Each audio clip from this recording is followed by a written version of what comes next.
The Spell of the Sorcerer's Skull by John Bellairs, Chapter 11. Somehow the three of them made it back down to the shore. Johnny limped on his sprained ankle, and the professor helped Father Higgins, who was still feeling dizzy from the blow that he had taken on the head. When they got to the boat, they found Fergie sitting on the bow, looking dejected and confused. When he saw his three friends coming toward him, he really went wild. He gave football cheers and jumped and danced around. And finally, when he had calmed down a bit, he explained that he had been led into a thicket by somebody who looked like Father Higgins. Then, whoever it was had disappeared, and Fergie had gotten totally lost. He had wandered out to the other end of the island, and by the time he got back to the boat, there was no one there at all. At this point, he felt so completely mixed up that he just sat down and decided to wait till somebody came to him for a change. When he finished his little tale, Fergie turned to Father Higgins with a puzzled frown on his face. "So if it wasn't you, Father, then who the heck was I following?" "Who indeed?" muttered the priest, smiling grimly. "I'll tell you this, though, Byron. Divide and conquer is an ancient maxim for those who want to grind others into the dust. But as for all the rest of the whys and whats and wherefores of this affair, well, I think we'll have to wait a bit before we can say anything." He put his hand to his head and winced. "Right now," he added with a painful grimace, "I think I could do with about 6 dozen aspirin or a slug or two of that brandy that I was going to use to get the professor hammered." "Hammered?" said the professor, blinking in astonishment. "Higgy, what in blazes are you talking about?" "I'll tell you later," said Father Higgins, chuckling. "In the meantime, let's get ourselves off this rotten cursed sandspit. And don't call me Higgy, Rod. You know I can't stand that." The 4 weary adventurers climbed into the motorboat. Father Higgins pulled the starter cord, and they were off at top speed, heading back toward Vinalhaven. When they got to the island, Father Higgins and the boys took the professor to the Lobster Pot Inn, where he had a hot bath and a much-needed shave. After he had gotten freshened up, the professor found, to his great surprise, that there were clean clothes and freshly shined shoes laid out for him. Father Higgins had taken them from the professor's house, using the key the professor had left across the street with Grandpa Dixon. There were clean pajamas, too, and the professor undressed, put on the pajamas, and threw himself into the extra bed in Father Higgins' room. He was asleep in half a minute. The next morning, while they were waiting down at the dock for the ferry boat, Father Higgins told the professor all that he knew about the weird incidents that had led all of them on an expedition out to Cemetery Island. He explained about the St. Anthony messages, the skull, Johnny's midnight vision, and everything.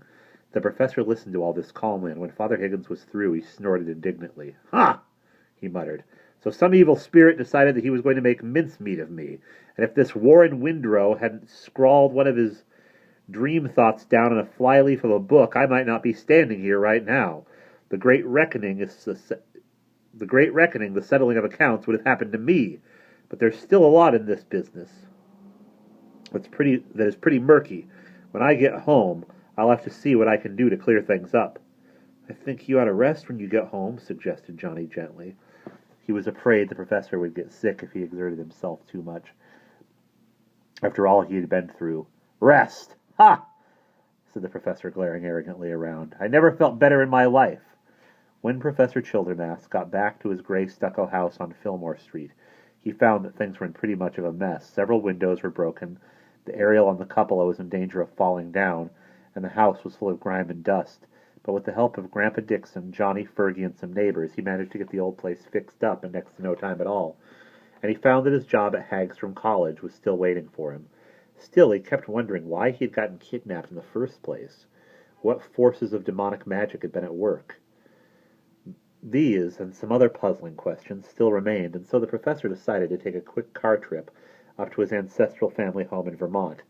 He rooted around in the attic, and since he belonged to a family that never threw anything away, he was able to find what he wanted. Not long after he got back, he announced to his friends that he was going to have a party to celebrate his return, a backyard cookout no less. And so, on a warm evening early in June, all of the professor's friends were gathered on the lawn behind his house. There were Grandma and Grandpa Dixon, Father Higgins, Fergie and Johnny, and Professor Charles Coote of the University of New Hampshire, who was an expert on black magic. Professor Childermass had some long-distance phone conversations with his old friend, and now he was planning to consult with him further so that some of the loose ends in this crazy business could be resolved. The professor got all done up in one of his tasteless summer outfits, grass-stained khaki wash pants, a magenta short-sleeved shirt covered with yellow monkeys and guitars, a big apron with witty sayings all over it, and a puffy chef's hat. Then, with tight-jowled determination, he grilled hamburgers and hot dogs on the brick backyard stove that he had not used in at least 14 years. He felt rather inept and clumsy, and he dropped more than one burger into the fire. But with the aid of lighter fluid and Father Higgins' expert advice about handling charcoal, he managed it all without once losing his temper. Late in the evening, the party-goers were all sitting on lawn chairs, talking quietly and sipping drinks. "Now then," the professor began in his best brusque, no-nonsense manner, "I suppose you'll all be wanting to know what I found out when I went up to Vermont to poke around in my ancestral attic." "You had very well better tell us," said Professor Coote dryly, "or we'll roast you over what's left of the fire." The professor harumphed a bit and paced nervously back and forth, puffing at his cigarette and blowing out little thin streams of smoke. Suddenly his face relaxed and he smiled. "I suppose," he began, "that Higgy here has spilled the beans to those who weren't in on the hunt for me, and that therefore everybody knows that what happened had something to do with Warren Windrow, the man from Cemetery Island, who was hanged because he tried to kill my dear old granduncle Lucius. Are you all with me thus far?" Everybody nodded, and some murmured yas and ahas. "Good," said the professor, and he began to pace again. "In order to fill in the missing pieces of this rather insane jigsaw puzzle, I took a little jaunt up to my ancestral home where I rooted about in the attic. There had always been a story in the family that Uncle Lucius had kept a diary, but no one had ever seen it. So I poked about in his steamer trunk, the same one that had gone with him when he took the clipper ship to California and back, and I found sewed up in the lining of the trunk, and I found the diary sewed up in the lining of the trunk. And imagine my surprise when I discovered that the secretive old cuss had written the diary in classical Greek." The professor smiled in a self-satisfied way. "Little did Lucius know that his grandnephew would become a scholar and learn to read." "Oh, cut out the bragging, Roderick," said Professor Coote, interrupting. "We all know you can read Greek, so tell us what you found out." The professor was somewhat taken aback, but he recovered his composure and went on. "What I found out? Yes, of course. Well, to begin with, I discovered that Lucius was an even more unpleasant man than I had ever imagined he was. You see, after Windrow was hanged, Lucius bribed some officials so that he could have the body turned over to a small medical school in San Francisco. Medical students can always use fresh cadavers, which they dissect and dismember in various ghoulish ways. Well, good old Lucius extracted from the doctors the promise that they would turn Windrow's skull over to him when they were finished with the body." Grandma made an awful face. "His skull?" she exclaimed. "What kind of a man was your uncle to do a thing like that?" The professor wrinkled his nose.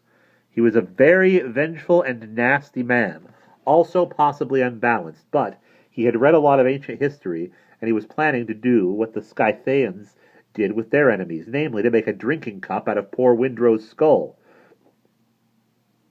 It would be the final humiliation of the man who had dared to lay murderous hands on him. But alas, Lucius had bitten off more than he could chew. He didn't know anything about Warren Windrow's background. I didn't either until I started digging, but I discovered that the Windrows were a family of witches and warlocks. They lived over the Penobscot Bay area. They lived all over the Penobscot Bay area. On Mantinicus and Vinyl Haven, and in Thomaston and in Camden. And the reason why they kept moving around was this. They kept getting pinched out wherever they were living because of their nefarious and diabolical practices. But good old Lucius knew nothing of this, so he put Windrow's skull in a hat box and took it back with him. He went to live at our old place in Vermont, and the hat box wound up on a shelf in his bedroom closet. Years passed, and oddly enough, Lucius never got around to making his Scythian drinking cup. However, as he records in his diary, he found that the skull obsessed him. He would take it out of the box every now and then in the privacy of his room, and would rub and caress it. He never seems to have understood why he did this. Weird, eh? "Hey, Professor," said Fergie, speaking up suddenly. "Yes, Byron, what is it?" Didn't your uncle's family think it was kind of batty for him to keep somebody's skull in a hat box in his room? Did any of them say anything about it to him?" The professor shook his head. "No, they didn't know the skull was there. When Lucius showed up At the old homestead back in the mid-1850s, everyone must